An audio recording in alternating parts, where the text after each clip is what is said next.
أهلا بيكم متابعينا الأعزاء في حلقة جديدة من حلقات بودكاست يقظة الدولي.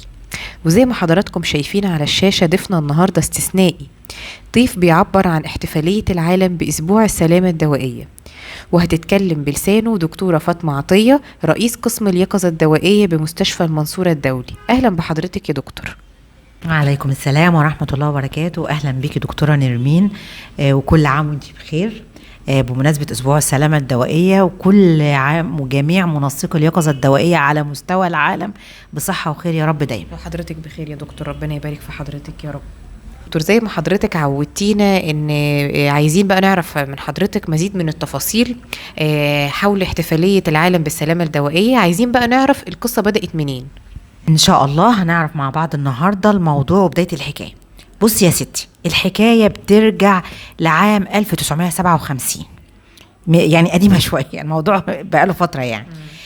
نزل دواء اسمه ساليدومايد. الدواء ده كان أساسا نازل كمهدئ، لكن استخدم خارج الإطار ده للسيدات الحوامل عشان يمنع الشعور بالغثيان والقيء في الحمل. في بداية عام 1961 في دكتور نساء وتوليد استرالي اسمه دكتور ويليام لاحظ ان ابناء الامهات اللي خدت الدواء ده في فترة الحمل اتولدوا بتشوهات خلقية من غير بقى اطراف ايد ورجلين او من غير ايد او رجلين، والحالة دي اتسمت فوكوميليا. طب يسكت بقى الدكتور ده على كده؟ لا، زي دايما ما بنحب نقولها ان يعني في ناس تقع عليها التفاحة تاكلها. نيوتن لما وقعت عليه التفاحة عمل ايه يا دكتوره نرمين؟ لا، نيوتن ده قدرنا كلنا. اكتشف قانون الجاذبيه. تمام بس والفيزياء بقى. فهو ده برضو الدكتور ده لا ما اسكتش على كده، وقال لك وتواصل مع الاطراف المعنيه او ممثلي الصحه العالميه، وبدا يسال يا ترى اللي ظهر بس ده ظهر عندي ولا ظهر في حته تانية. اكتشفوا ان الموضوع ظهر في بلاد تانية برضو استخدمت الدواء، وهنا بقى كانت شرارة الانطلاق أو بدء الانطلاق أو بدء الانتباه لما قد ينتج عن الأدوية والآثار الجانبية لها، وده اللي بيسموه الساليدومايد كرايسيس أو كارثة الساليدومايد، واللي أدى منها إن الدواء ده اتسحب. لكن طبعا شركة الأدوية المصنعة ليه أو المنتجة ليه ما سكتتش على كده، ونزلته تاني لنوع من أنواع سرطان الجلد، ولكن ببريكوشنز معينة، ألا وهي أنه ممنوع منعا باتا يستخدم أثناء الحمل. طب يا دكتور، يا ترى ال WHO أو منظمة الصحة العالمية يا ترى عملت إيه أو إيه الإجراءات اللي خدتها ناحية الموضوع ده؟ منظمة الصحة العالمية بدأت بقى تنتبه لموضوع الآثار الجانبية للأدوية واللي قد يحدث عنه، وإن الموضوع لا مش مجرد حاجة عابرة، ده ممكن تحصل كارثة وبتاخد سنين. فبدأت تكون برنامج عالمي للموضوع ده، ونظمته وأسندته إلى حاجة أو منظمة اسمها أوبسالا مونترنج سنتر. طب يا ترى المستمعين يعني يمكن أول مرة هيسمعوا ده من خلال حلقاتنا الأوبسالا مونيتنج سنتر، فاحنا عايزين نعرف من حضرتك بشكل تفصيلي أكتر هي عبارة عن إيه وإيه نشاطاتها في علم اليقظة. اولا اوبسالا دي مدينه في السويد، ودي فيها المنظمه ديت او الاوبسالا مونيتورنج سنتر، وديت منظمه او مؤسسه خدميه لا تهدف اطلاقا الى الربح، وهي المعنيه باكتر من 40 سنه فاتوا بالاثار العكسيه للادويه ومنعها وتجنبها ومتابعتها.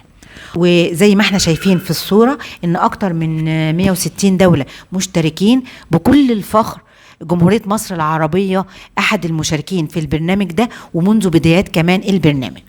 وزي ما حضرتك قلتي في بداية البودكاست إن احنا بنحتفل بأسبوع السلامة الدوائية، بقول إن أوبسالا مونترنج سنتر هي الداعمة للأسبوع ده، وإن الأسبوع ده مش وليد اللحظة ولا وليد السنة دي، لا ده الأسبوع ده من 2017، وكل سنة بيهتم بموضوع معين وبيدعمه وبينشر الوعي بيه. في 2017 كان بيناقش اوفر ذا كاونتر برودكت او الادويه اللي بتتصرف بدون وصفه طبيه. في 2018 كان بيناقش التشيلدرن والبريجنانسي، الادويه في الحمل وفي الاطفال. وفي 2019 كان بيناقش البولي فارماسي او الناس اللي هي بتاخد اكتر من دواء في نفس الوقت. في 2020 لو نفتكر مع بعض جائحة كورونا، وكان العالم كله ازاي بيدور على تريتمنت وجاد لاين لعلاج جائحة كورونا، فكان بالتالي الأسبوع السلامة الدوائية ده بيناقش قضية النيو اور اكسبيريمنتال تريتمنت، الأدوية الجديدة. بدأ بعد كده ينزل الكوفيد فاكسين أو اللقاحات بتاعة كورونا، وكان بالتالي في 2021 أسبوع السلامة الدوائية بيهتم بالآثار العكسية للأمصال واللقاحات. وفي 2022 كان كل هدفهم وتوعيتهم ميديكيشن وزاوت هارم، ازاي انا اقدر اقدم لك دواء من فعال. وفي 2023 كان ريبورت من يستطيع الإبلاغ عن الآثار الجانبية. وأحب أفكركم برضو بالفعاليات بتاعتنا في السنة دي، واللي متابعنا على الصفحة هيعرف كويس احنا عملنا فعاليات كتيرة قوي السنة دي.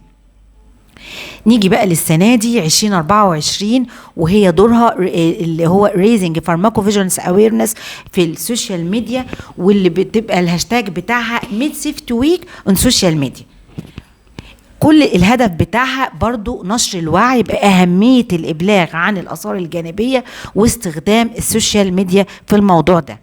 طبعا يا دكتور ده من زمان، يعني ده احنا ماشيين على الكونسبت ده من زمان، وده كان اساسا في البدايه سبب ان احنا عملنا البودكاست ده، ان احنا نستخدم السوشيال ميديا ان احنا نقرب للناس اكتر ونعرفهم يعني ايه يقظه دوائيه. وعشان الناس في الفتره اللي احنا فيها دايما بيحبوا يسمعوا اكتر ما بيشوفوا، فاحنا اخدنا البودكاست طريق ان انت لو بتعب في البيت وقاعد وعايز تسمع حاجه وانت بتعمل حاجه في ايدك، فانت بالتالي بتسمع حاجه مفيده وحاجة يكون ليها هدف وبرضو هتأثر في حياتك يعني. طيب حضرتك يا دكتور قلتي ان الأبسالة في موجودة في أكتر من 160 دولة. طب احنا عايزين نعرف من حضرتك ايه هي الجهة اللي بتمثلها هنا في مصر؟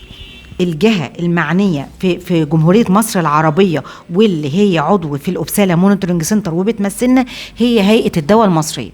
وهيئة الدواء المصرية ديت هيئة عامة خدمية ذات شخصية اعتبارية بتتبع مباشرة رئاسة مجلس الوزراء، ودورها الأساسي هو ضمان فعالية وجودة وأمان المستحضرات والمستلزمات الطبية والمواد الداخلة في تصنيعها من خلال تشريعات سياسات بتستند لمعايير عالمية وبتتسم بالشفافية والتشاركية وزيادة وعي المواطن وإتاحة الابتكارات.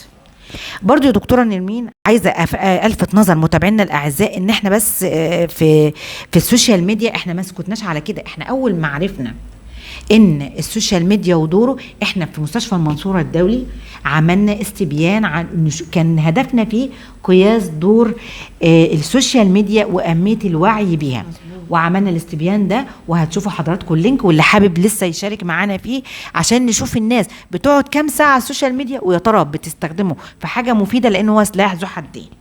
تمام يا دكتور. طيب كل الجهات الكبيرة والشغل برضو عايزين نعرف من حضرتك ايه الهدف، يعني ايه الهدف من وراء كل الجهات اللي بتشتغل على منع الآثار الجانبية للأدوية؟ احنا بنأكد تاني ان الموضوع مهم ويستدعي كل تضافر الجهات المعنية في الموضوع، ألا وهو مأمونية الدواء وزيادة منافعه وان احنا نقلل من اضراره. الحاجة التانية ان احنا كمنسقين يقظة في المستشفيات العامة وفي الصيدليات العامة وفي كل الجهات المعنية، ان احنا دورنا الاساسي ان احنا بنعطي بيانات صحيحة ودقيقة عن الادوية للجهة المعنية اللي هي هيئة الدواء المصرية، كي تتمكن من اخذ قرارها المناسب لحماية المستهلك الادوية والمستحضرات والمستلزمات الطبية. طبعا بعض مستمعينا دلوقتي هيسألوا نفسهم ويقولوا يعني انا بلاغي هو اللي هيفرق؟ يا جماعة بلاغكم بيفرق جدا جدا. والفترة اللي فاتت لو حضراتكم رجعتوا للصفحة هتلاقوا ان بالفعل في أدوية تم سحبها من قبل هيئة الدواء المصرية، وده كان نتيجة بلاغكم. فبلاغ حضراتكم في غاية الأهمية وبيحميكم وبيحمي ذويكم كمان ان هم ممكن يتعرضوا لأي أثر جانبي، وبيحمينا كلنا. طب يا دكتور يا ترى ايه هي خطة العمل من اجل دواء امن فعال؟ الخطة بتاعتنا هتمشي على 3 محاور اساسيين. المحور الاولاني الوقاية، طبعا زي ما احنا عارفين الوقاية خير من العلاج، ان انا هحاول اجنب المريض الوقوع في او حدوث اثر جانبي ليه، وده عن طريق ان هو هيمتثل بالتعليمات الصحيحة واستخدام الدواء الصح، وان هو يبقى كاشف ودكتور اللي كاتب له الدواء، وفي اسئلة يعني بتتسأل ولازم جاد لاين بنمشي عليها، وبرده اللي هيتابعنا على الصفحة احنا عاملين الحاجات دي كلها تفصيلية. المحور الثاني ان شاء الله التوعية، لان احنا لازم بنوعي المريض ان هو لازم يبقى عارف تاريخه المرضي وتاريخه الدوائي، لان يعني حاجات كتيره لاحظناها في شغلنا ان المرضى ما بتقتنعش او ما بيظهرش عليها او ما بتتعافاش بعد ان المريض عنده توقع ان هو يتعافى، خلاص انا كشفت ورحت جبت الدواء حتى من غير ما اخد الدواء انا هتعافى، فما بيحصلوش طبعا ده توقع، ده ما بيحصلش او ما بيتحققش في ارض الواقع، فبيضطر يروح لدكتور تاني وتالت وما بيقولش للدكتور للاسف هو بياخد ايه، وبيكرر له الدواء باكتر من وصفه طبيه من كذا شركه تانية، وبياخد الدواء مما بيدخله في اثار جانبيه وكده من زياده جرعه.